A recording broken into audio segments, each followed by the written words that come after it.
Feel free to go for it, Jess. Awesome. So Martin, thanks for joining us this week. Did you want to start by just explaining a bit about what AFL Goulburn does? It's probably a good question. It's probably not something we've answered for a little while, but our role, I guess going back a couple of years, was set up to replace the Victorian Country Football League, which is now wound up.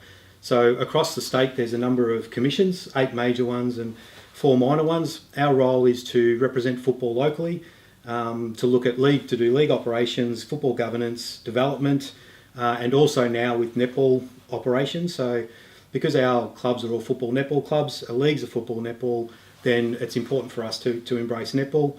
And then anything that offers in the interests of the game across the region. And we've got a local commission made up of 7 members who are all volunteers.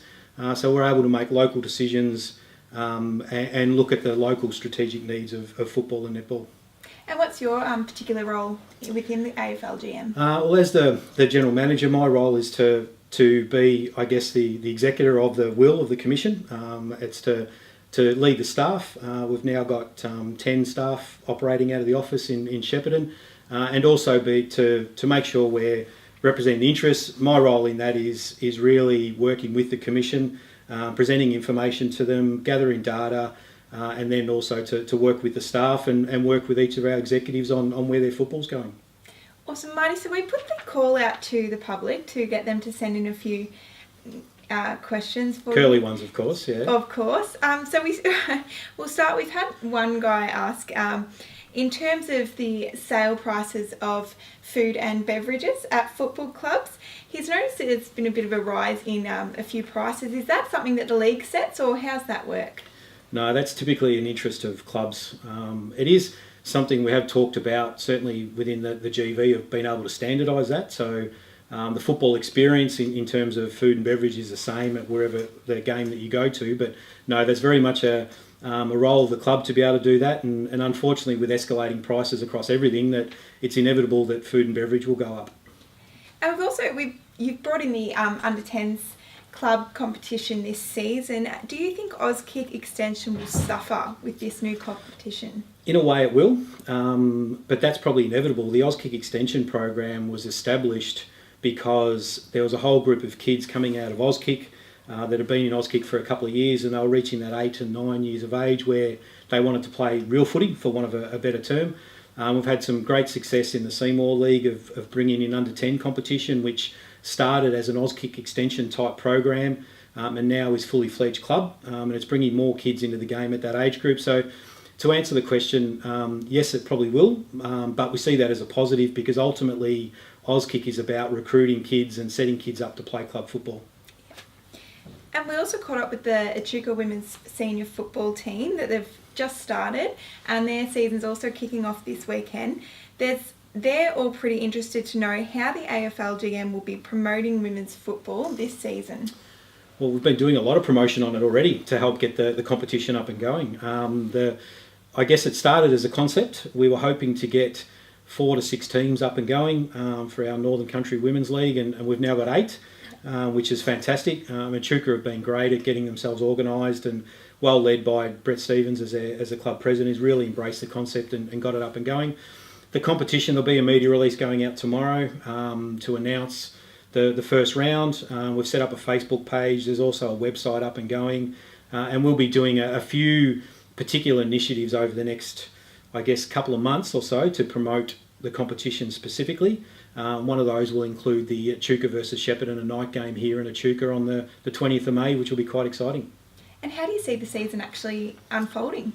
It's quite an interesting one. A few people have asked me about, well, who's going to be the good teams and who's going to win, and the answer to that is we don't know. There's Kyneton who played last year, Shepparton who played last year, Bendigo Thunder have got their senior side in the Northern Football League and their reserve side will play with us. So they're all new girls as well. So we're essentially 6 of our 8 teams are going to be made up of women that haven't played much football before. So we're quite excited about it. A 10-round competition we thought was about right first year. One of the challenges has been that the girls have been ready to go for the last month. We kind of underestimated their passion and their commitment to playing. We thought if we had a longer lead in for the season, we'll get the men's competitions up and going and then start the women's, that we'd be better off. But the enthusiasm has been such that they've kind of been ready for the last 3 or 4 weeks. So it'll be quite exciting. In terms of the talent and stand and who's going to win, well, we'll have to wait and see. I've had someone taking a different direction now. I've had someone ask, what's required for Echuca to host the JLT Community Pre-Season AFL match? Probably a fair bit of work with council around that. We put in a submission each year with Shepparton Council. At the moment, Deakin Reserve in Shepparton is the only AFL accredited ground. So any games that we are awarded are played at Deakin at the moment. We would love to have another ground up to that standard. Certain conditions around the quality of the playing surface and also the off-field facilities around change rooms, spectator comfort areas, social rooms, ability to hold functions, all those sort of things all come into play. So it's not an easy solution and probably would require a fair bit of investment from council. And there's one that's come out of our own newsroom is a few of the clubs have a higher player points of more than other clubs. What's the reason behind this?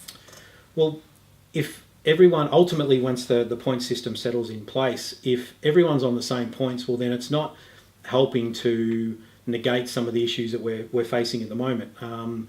More remote communities and more remote clubs find it difficult to recruit players. And part of, I guess, the evolution of the game over the last few years has been smaller towns have found it harder to recruit players, and say as the bigger towns have gotten bigger. So I think where we'll find in time is tiers within each league. We're finding that already now with Rennie and Blighty in the Pacole League receiving extra points.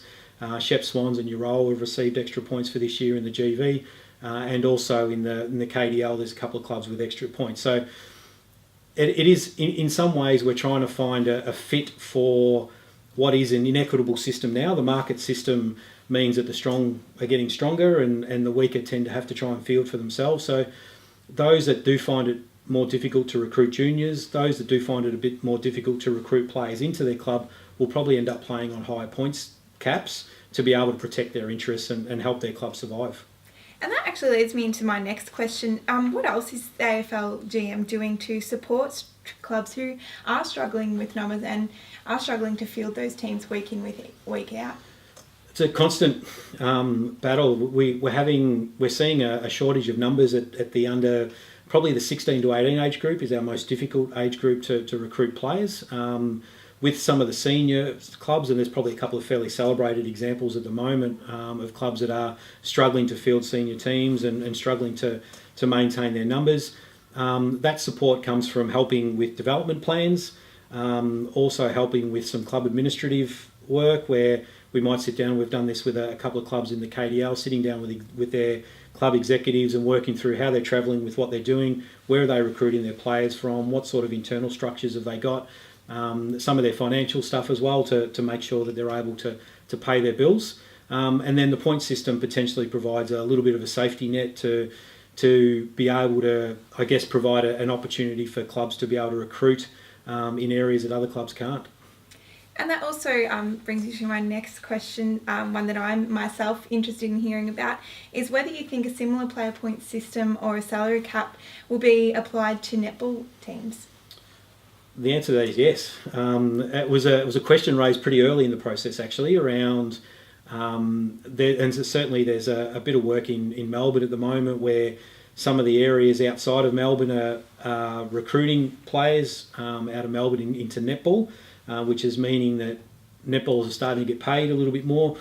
Historically, or I guess recently in country areas, that's more been a reimbursement than it has been a payment per se, but we would expect that netball, as it becomes more and more competitive, and we've seen already at the elite level, the netballs are getting paid more, which is great.